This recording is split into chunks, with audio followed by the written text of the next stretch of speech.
Hello everyone, my name's Benjie and I'm a community-funded open source developer and maintainer of PostGraphQL, and I'm here with my friend Ivan Goncharov, the maintainer of GraphQL.js, to tell you about the future of the GraphQL specification. Ivan and I are serial contributors, or should I say parallel contributors, to the GraphQL specification. Ivan's actually been involved since the very founding of the GraphQL Specification Working Group. So before I tell you about the future of the GraphQL spec, perhaps, Ivan, you can give us a little history. Thank you, Benjie. As you probably know, Facebook, or should I say Meta now, released GraphQL to the public in 2015. But what exactly did they release?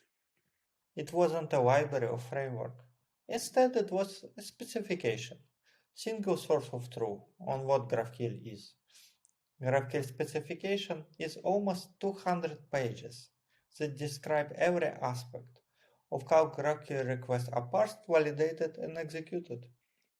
Also, it's very restrictive spec that contains 360 must and only 193 may. It's great for interoperability. But on the other hand, many innovations in GraphQL ecosystem require accompanying changes to the spec. This restrictiveness makes the specification an essential piece of the GraphQL ecosystem and a critical factor in the future growth. So today I want to tell you a brief history of GraphQL spec. July 2015 is the first revision of the spec that was published by Facebook. And as you know, GraphQL was created by Nick Schrock, Lee Byron, and Dan Schaefer. As you can guess, the GraphQL specification uses a combination of month and year to refer to specification releases. In just a couple of months, updated versions were released as October 2015. Based on community feedback, Lee did a bunch of fixes and improvements, and Martin Andert contributed a bug fix. Next, we had the April 2016 release. Similar to previous one, Lee did most of the changes. Also, two clarifications were contributed by Jan Yergos and Dylan Tracker-Smith. And we have a very similar situation for the October 2016 release. So, as you can see, up to this point, the majority of work was done by a handful of Facebook engineers.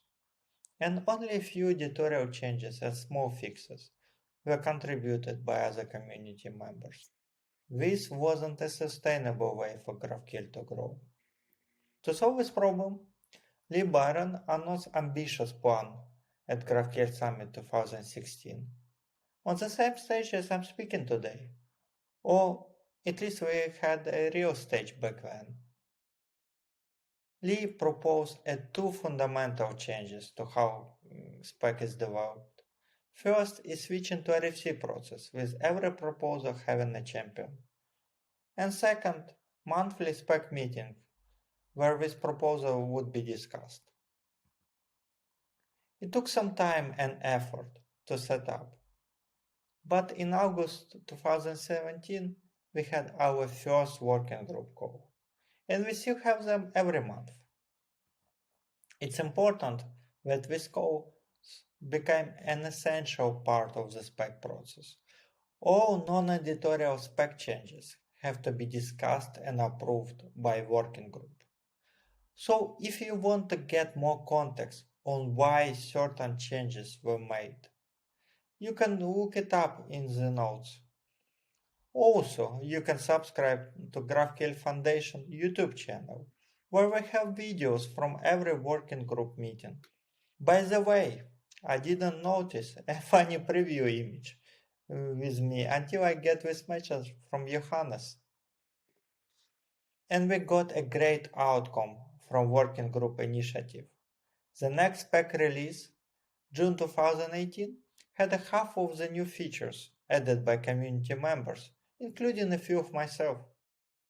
After Facebook transitioned GraphQL to the newly formed GraphQL Foundation, it improved situation even more. It took some time to set up legal framework and solve other mostly technical issues.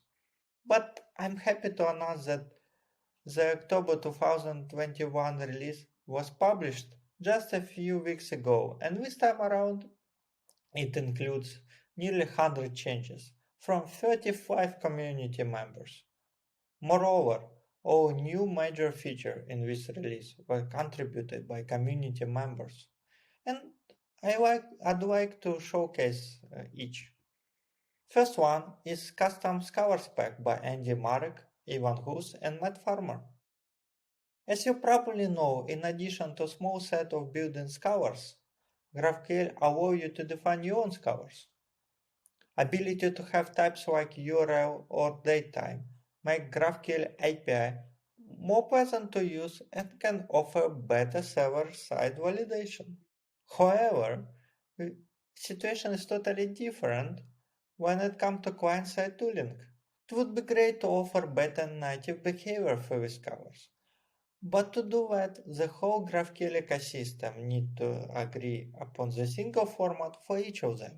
One of the ideas was to add a handful of the most popular scholars to GraphQL Spec itself, but it ran into problems, since even for something as simple as datetime, a few popular standards had a huge amount of variability and trade-offs between them.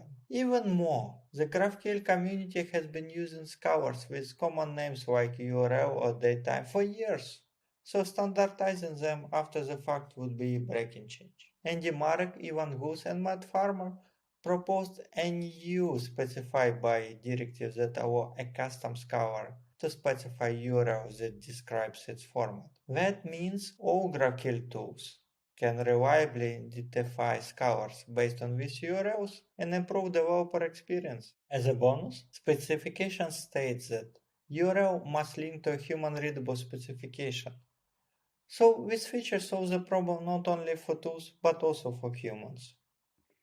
Specify by is a great example of how useful directives are as a mechanism to extend GraphQL language in non-breaking way. Repeatable directives and order significant directives, proposals by Oleg Ilienko, made this mechanism even more flexible and expressive. Now you can mark the directive as repeatable just by adding a repeatable keyword, and you can specify it multiple times in the same location.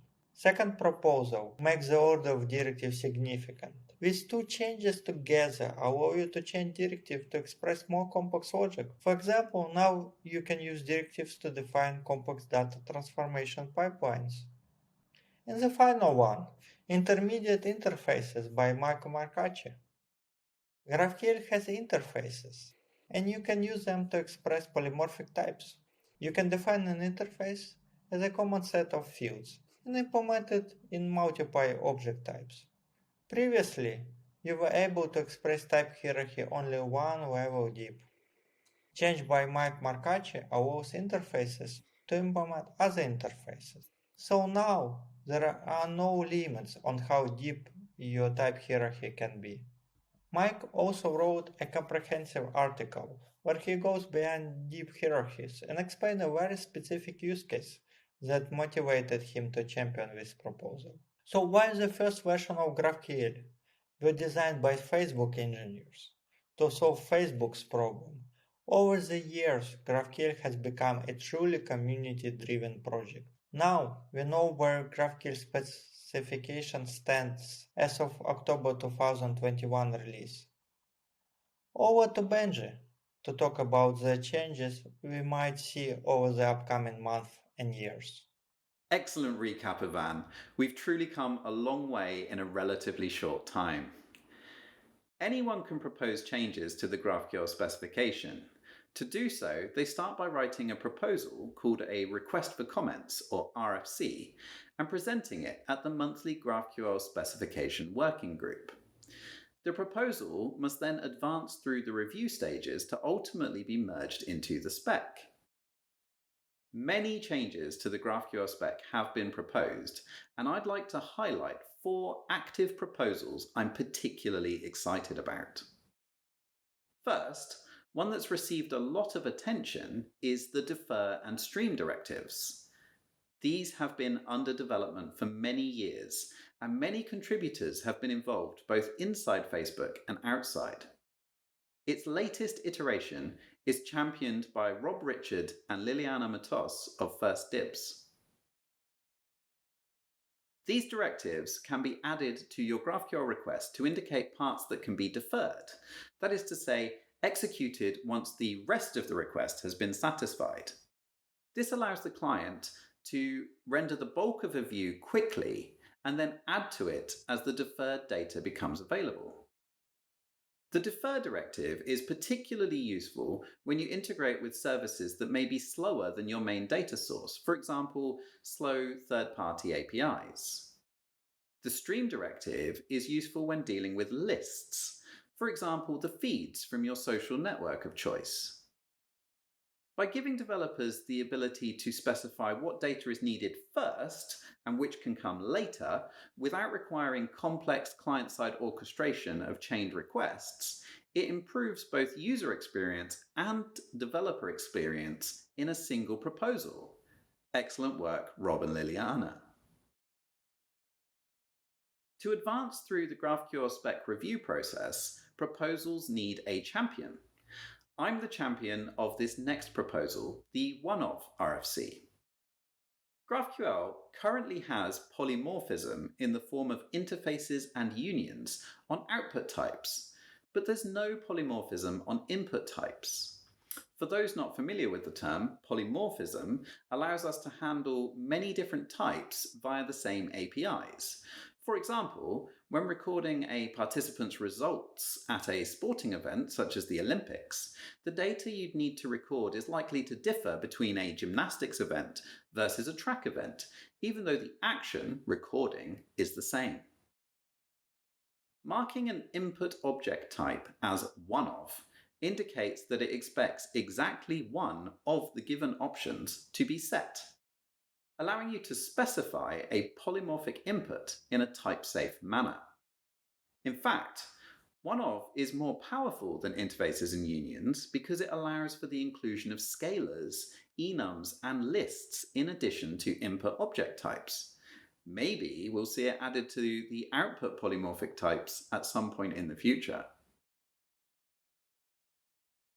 Alex Riley and his team at Yelp have drafted the Client-Controlled Nullability RFC, which proposes allowing the client to override whether a particular field should be treated as nullable or non-nullable, giving the client the ability to specify where nulls can occur rather than the locations that the schema designers have chosen.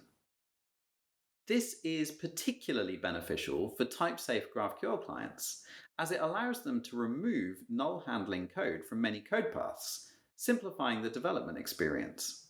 Thanks, Alex and team. The final RFC that I'd like to tell you about is championed by regular working group attendee and Relay contributor Matt Mahoney of Facebook. One of my favorite features of GraphQL is composability. If you define the requirements for each component of your application right alongside that component, then you can compose these requirements together at each level to construct a single declarative description of the data that you need. Currently, variables are defined at the operation level within a GraphQL request. When a fragment uses a variable, it's referencing it from the operation, which breaks this locality. Matt proposes solving this problem and more by introducing fragment arguments. His proposal has evolved a lot, and it's really looking like it will make a great addition to the GraphQL spec. Keep up the great work, Matt. Of course, not all spec proposals are major features like this, and due to the review process, every change that lands in the GraphQL spec has proved itself to be a highly valuable addition, so the champions and contributors should be very proud. One of the GraphQL spec's guiding principles is understandability is just as important as correctness. So changes that improve the readability of the spec are a great way to contribute. Whilst reading the GraphQL spec one day, I noticed just how much we were using the term query and in how many different ways it was being used.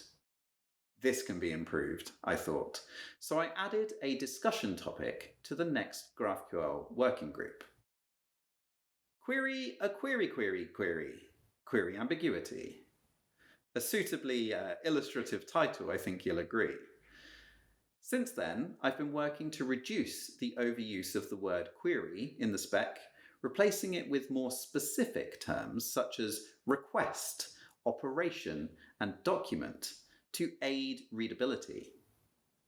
As part of this, Lee and I have also introduced a glossary feature to the GraphQL spec, which should help improve readability further. There's many more features and changes that are being worked on. Formalizing schema coordinates, adding documentation to your queries, mutations, subscriptions, and fragments, asserting argument name uniqueness, fixing the coercion of default values, officially allowing emoji in GraphQL strings. And there's even more pre-proposal discussions taking place, user-defined extensions to schema introspection, potentially adding a map type, relaxing the field merging rules, and adding additional metadata fields such as _fulfilled, to name just a few. GraphQL advances thanks to the needs and the efforts of its user base. The GraphQL spec is only one small piece of this puzzle. We've mentioned a few of the people who have worked on or are working on changes to the GraphQL spec itself. There's way too many to fit on a slide.